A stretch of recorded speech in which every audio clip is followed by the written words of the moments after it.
So around like 2.5 months ago, at the end of May, I decided to take a little break from my game development YouTube channel and to focus on building this SaaS product instead. And this wasn't really like a conscious decision like, oh, now I'm going to quit, bro. It was more like it just kind of happened after I was struggling with the game development itself and also then the game development YouTube channel not really growing after like 9 months of posting very consistently.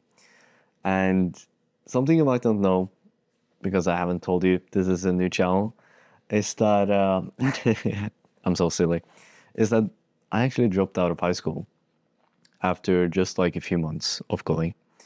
And ever since, I've just been locked in trying to make money. Obviously not super locked in all the time. I mean, I'm human as well, like have ruts, but like relative to most people, I feel like I'm doing a great job, and all the time that I have just really is benefiting me, like that I got after dropping out. And yeah, I've just been like, when I dropped out, I really wanted to do like day trading. But quickly after, I found out that it's like kind of it's like kind of silly sitting there just like clicking buttons and trying to take money from other people's money, and then you're like competing with like AI bots. And I mean, there's a reason why the people that like are profitable, they all have like a course, a YouTube channel, all of them, bro, all of them, and there's a reason for it. So, and I just want to make something, you know. I don't really just want to take money from other people's money. I want to actually make something, like do something with my life, like have something that I'm proud of, like a child, you know, like have this like relationship with something that I've built. Like I'm a builder, that's what I enjoy. And I was sitting there like day trading, and I was just like bored all the time. I had to force myself to do it. And this is something I've been like reflecting on like after. But making money with something that you don't enjoy, let's say it's going successfully, right? You actually are making money with this. That's like, it's not any above like someone working a normal job where they do something they don't like. It's maybe like slightly one level above, because learning to trade, that's like hard. You're actually like committed to this one thing. It's really hard. But it's not really different from working a normal 9 to 5, right? Because you're not enjoying the thing that you're doing. So in turn, you might think that the money, right, is going to increase your life quality. But if it's not something that you enjoy, I don't believe it. So that's kind of how I got into like starting this YouTube channel. And I posted really consistently on that for like a few months. 9 months, I think. I posted like for 3 weeks every single day, highly edited, like high quality, and this like same 4K camera, edited videos, like spent hours a day. I spent literally the whole day, didn't work out, didn't like do activities, skipped all activities with family, stuff like that, just so that I could post like every single day or like every other day, right? I was like really locked in on this. And if I didn't do the YouTube, I was focusing on improving my own credibility and skills on this YouTube channel, right? And I actually made some money on that. I got like a few sales on my course, like got like a few coaching clients, and it was still less than like $500. It's around the level that I made, like $500. And for 9 months, like 700 subscribers, $500. It's not really it. It's not really motivating, you know? And especially when I had this like struggle of like growing the channel, I was consistently getting consistently getting less views every single month, right? There was one month where I had 9,000 log farm views. The next month it was probably like 6. And then some months, even though I was posting the same, the videos were actually higher quality because I was like constantly improving. This was my life, you know? Remember, I didn't have fucking school. I didn't have fucking job. This was my life. I improved every single video, and I got less views every single month. Like every single month. And I peaked at around like 4 or 5 months after I started. That's when I peaked. I got 9K look for views. That it wasn't even one video. It was just like my videos were getting more views. And I think at one point it went down to like 1.9K a month. Imagine that, bro. It's like you're putting in all of this effort, and the result is just like you're getting less views, you're getting no money. You're just like, yeah, horrible. And on the game dev side as well, like actually making the games themselves, like improving my credibility, wasn't going that well either. It's like, I really enjoy it. But it's like I committed to this big project, and I really just like didn't enjoy working on this big project, which I felt I was necessary to finish to like improve my credibility, because like in game development, that's like the thing, right? You want to make Steam games. That's what I did. Committed to Steam game, and yeah, fucking like didn't enjoy it. For some reason, probably the idea was bad. It wasn't like something that I truly believed in, something that I was like really passionate about, whatever, doesn't matter. Just like I found it really hard. So that was like a few months of my life just procrastinating on that. And yeah, I just like found it really hard. And I was still intrigued by like making products, and need to take this. Still intrigued by like making products, like software, business and stuff, because YouTube, it's like I can scale it quite big, right? But it's not like business, like Alex Sumosi, like fucking employees, stuff like that. It's still like just me making videos, you know? No matter how I scale it.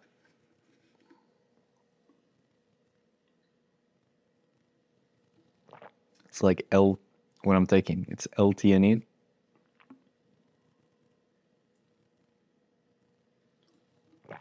And it's great when you drink coffee, because what it does is that it's kind of like a side point, but what it does is that it makes the energy that I get from caffeine, makes it much smoother. So instead of getting like a peak, you get like a much smoother hill of energy.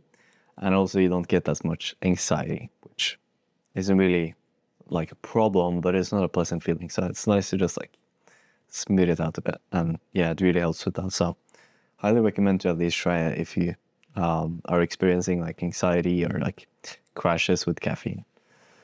But yeah, back to the story. I was like always intrigued by like business, stuff like that. Just like general business, like just solving problems consistently, making more money, margin, stuff like that. I just found it really interesting. Like, was watching Shark Tank a lot during this period where I was like between my my YouTube channel and making my SaaS product. We'll talk about that in a second. I was watching Shark Tank a lot, and I was like really intrigued by it, really interested, right? And I just started making like a shit product. Like I asked ChatGPT, made a research, just like didn't even know what the idea was, and then I just like fucking made the website, stuff like that. Posted on Reddit on this idea, and yeah, no one fucking bought. Oh, can't imagine why. It's like it was like a audit report for like some legal thing from like Etsy sellers, and I didn't even have a way to contact Etsy sellers, because like contacting people on Etsy is not allowed. You'll just get banned. It's like a fucking shit idea, bro. Luckily, I didn't commit much to it, so I just like, yeah, spent a few days, just wouldn't even say learn. No, I wouldn't even say wasted. I actually think it was more like learning. Learned a lot from it, and the next time I actually wanted to have like a really good idea. So what I did for like the next product, because I wanted to do more, I thought it was fun to like market this and like make the website, make the product. I really enjoyed that. So what I did is that I did some like extensive research on ChatGPT. I have a video on it actually on this channel, where just like you first do a deep research on like deep research ChatGPT, and then you ask ChatGPT Pro to like evaluate the deep research. And it came up with this really interesting idea, which is like for Norwegian accounting firms to get the missing documents from their clients. And that was like something that it found to be a big problem. So yeah, that was the idea, and ended up making it. And I did cold emails on like a domain that I bought for it. It's called BilagPilot. I'm actually, yeah, we'll talk about it later. And I actually got a really good responses, bro. It's like people were answering to my cold emails like at a 4% positive reply rate. That's a lot of replies when you're sending like 20, 30 a day. So I actually got a lot of meetings. I've been on like tens of meetings actually from just cold emails. And for me, at 17, yeah, I think that's kind of impressive. And it was like fairly easy as well. Just bought a fucking domain and made a website. And then I get all of these opportunities to actually sell my product for a lot of money. So I went on these meetings. I remember the first one that I was on with this like woman.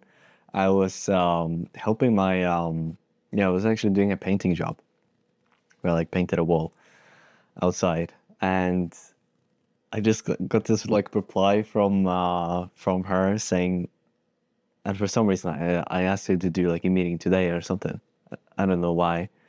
When I was at the painting job, I wasn't even home. I was like in another city painting a house.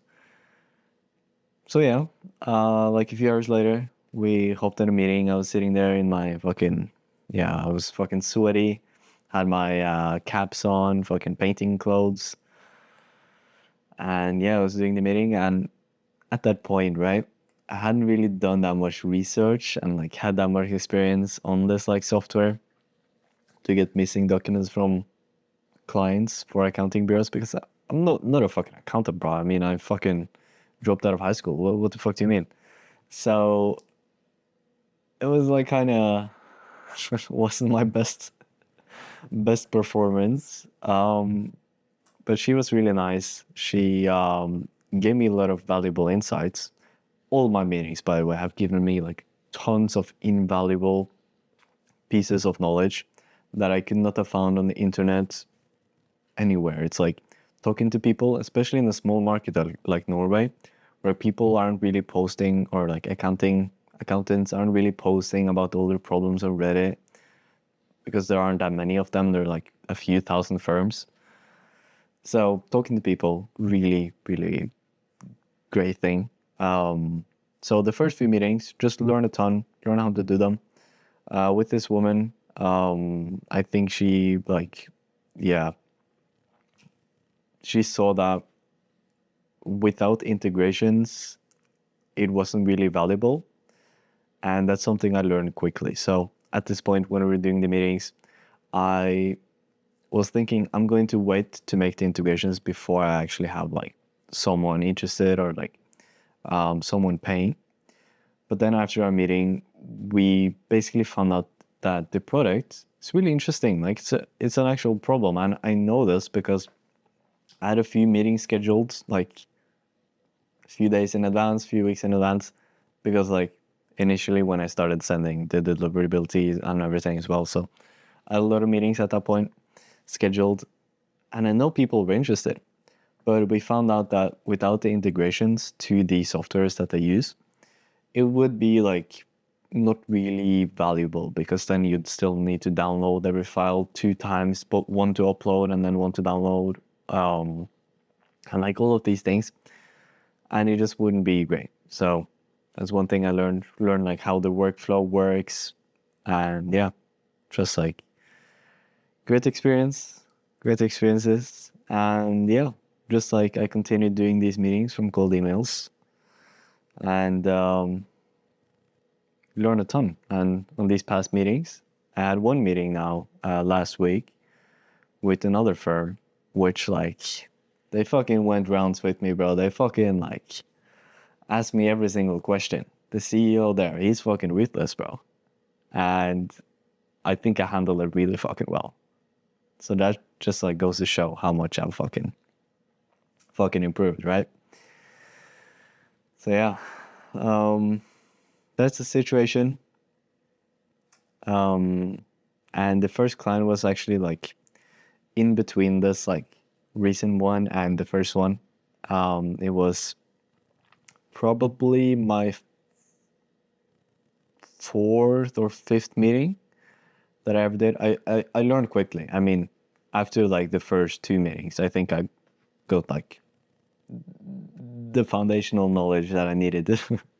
This was also like after I integrated the softwares and had the integration stuff like that. So yeah, they paid like $2,000, my first client. It's the only one I have today. And yeah, that's the situation. So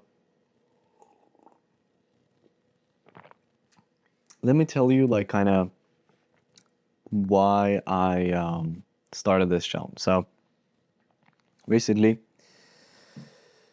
I've just been like building this, and I've wanted to expand internationally because as I told you, right, with Norway, the thing is it's a very small market, so the acquisition opportunities is like quite limited, you know. I could do cold calls. This is like quite important to tell you.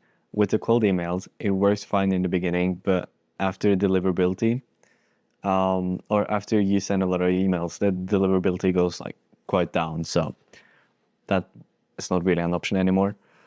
At least the way I did it. Maybe there's a way.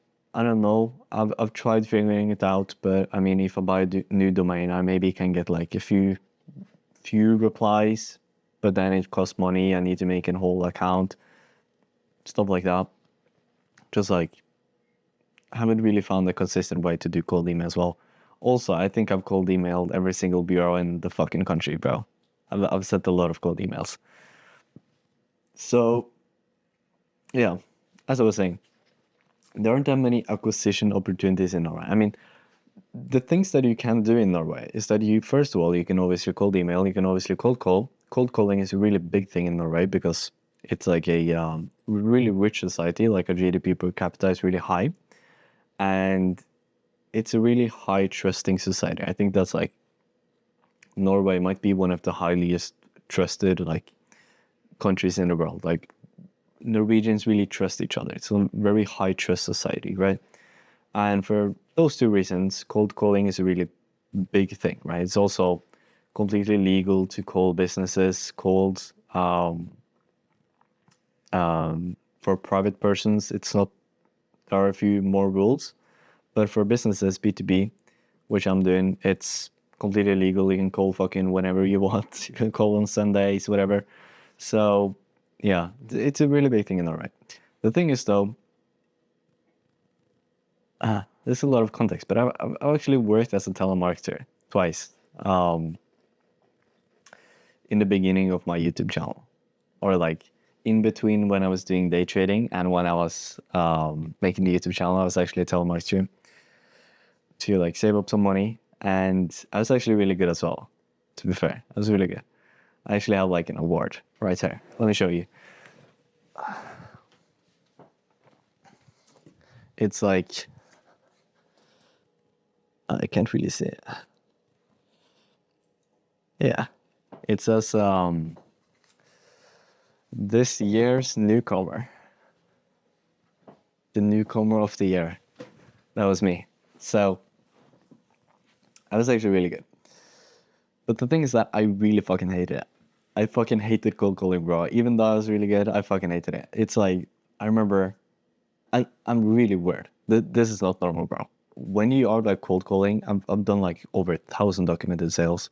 When you're cold calling, usually it gets better like as you do it. For me, bro, I swear, if anything, it got worse. I don't know why. I absolutely have no reason why.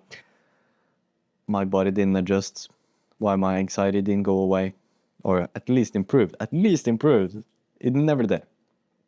Fucking still horrible. Fucking hate it to this day. Fucking hated my job. Fucking, yeah. Wasn't great. Even though I'm like over 1,000 documented sales.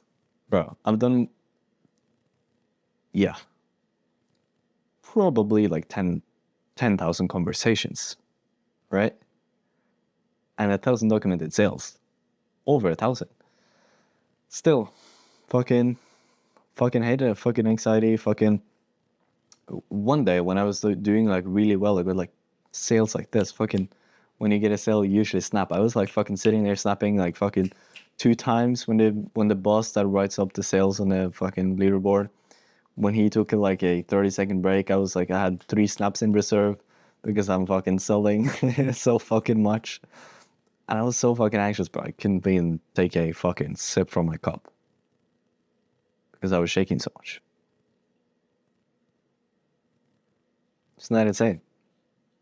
So it's like those 2 acquisition channels, the cold email and cold calling, those are like the big 2. With cold emails, we already discussed that, the problem with that. And cold calling, we'll also discuss the problem with that. And I've actually done like 30, 40 conversations cold calling this specific product. Haven't got a single meeting from it. And also I really fucking hated it. The entire days leading up to when I decided to do them, it was all horrible. I mean, I could do like 30 minutes cold calling in the morning and then my entire day was just ruined. It was like, yeah, I'm not fucking going to do it. It's like fucking horrible. That's not the life that I want. No, it's fucking horrible. Maybe I'm a pussy. I mean, I'm a really courageous person usually, but when it comes to cold calling, bro, it's just like something I'm not going to do. It's like fuck it, no. Unfortunately, so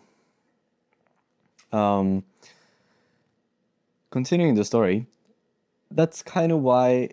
Yeah, I mean, let's finish this first. Those 2 acquisition channels, the cold email, cold calling, that's kind of what you can do. Also, for accounting specifically, you can go on like events and buy a booth, but that costs a lot of money. It's like thousands of dollars for a booth, and yeah, not sure if I would like fit it and stuff like that. I need to travel. I'm only 17. I mean, there's a lot of disadvantages to that. But it's like an option, you know, long term maybe. So those 3 are like kind of the things that you can do, right? And in Norway, so I was thinking, right? I really enjoy this product. I know there's a problem here that I'm solving, but I'm limited by the opportunities that I can market or that I'm willing to, because obviously I could fucking cold call if I wanted to ruin my life, but I'm not going to do that.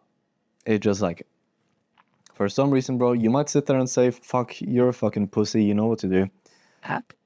Honestly, bro, I've told you, I've done like over 1,000 documented sales, 10,000 conversations cold, and fucking still anxious as fuck, still fucking ruins my life to have cold calling in my life. So you don't understand. It's actually special. I've talked to ChatGPT about this, like fucking pro mode, everything.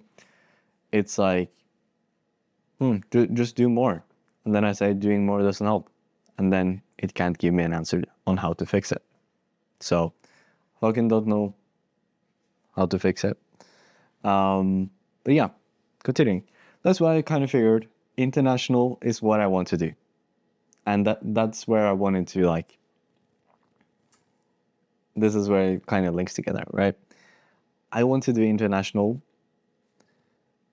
and because I have this like problem, I know this is a problem because I've had feedback for it, and there's no specific problem that focuses on this specific narrow problem of like getting missing receipts and documents from their clients. And there are systems for this internationally, not in Norway, but internationally. Or obviously there are like solutions in Norway, but there's no like specific software. It is more direct competitors internationally, but the problem with those is that they're much wider in their market positioning from what I've seen. I mean, I'm only getting into the international market now, but they are much wider. It's like they can be used for like finance, they can be used to like make requests about this thing, but it doesn't go into the accounting softwares with integrations and find the specific missing documents that they need. And then also the client just gets a very simple upload link where they can upload. It's like simplicity is a big thing here, and just saving time. But there isn't really a direct competitor for that specific narrow market positioning. So that's where I think I actually have a really good product. Obviously, nothing is guaranteed, but the feedback in Norway has been really well. And I think I can get the same amount of, the same reception in international markets. The first market I'm going into is the UK. So what I've done is that I've sent 300 like contact form messages where I've personalized them, everything, where I just like asked them to go in a meeting.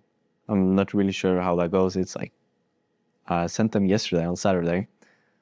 Now it's Sunday, they don't work on Sunday. So maybe on Monday I'll get a lot of replies. I don't fucking know. Maybe I just get put into spam. I don't fucking know. We'll figure these things out together. I'll record them. That's kind of what I wanted to end it with. That I just want to document my process. And if you watch this far, if you didn't skip any video, I mean, I'm not expecting anyone to watch this. It's just like, I want to get started. If you watch this far, join the community, first link below. It's completely free. I'm not going to sell you anything there. I just want to build a community of like young founders, right? So yeah, that's kind of what I wanted to end it. But I want to document my journey, where I learn how I'm going to market this. Now that I'm going more international, I can easier show you the product, show what I'm doing, instead of like it being in Norwegian and I need to translate and all this shit. I just want to document my journey, building this company, seeing how it goes. Maybe I'll fucking switch products when I find out this doesn't work. Whatever. We'll figure it out together. I just want to document my journey, the highs and the lows. And I think it can be interesting. So make sure you follow this page. Click the subscribe button, join the community, first link below. And yeah, let's see if I can get more clients. Let's go. Thank you for watching.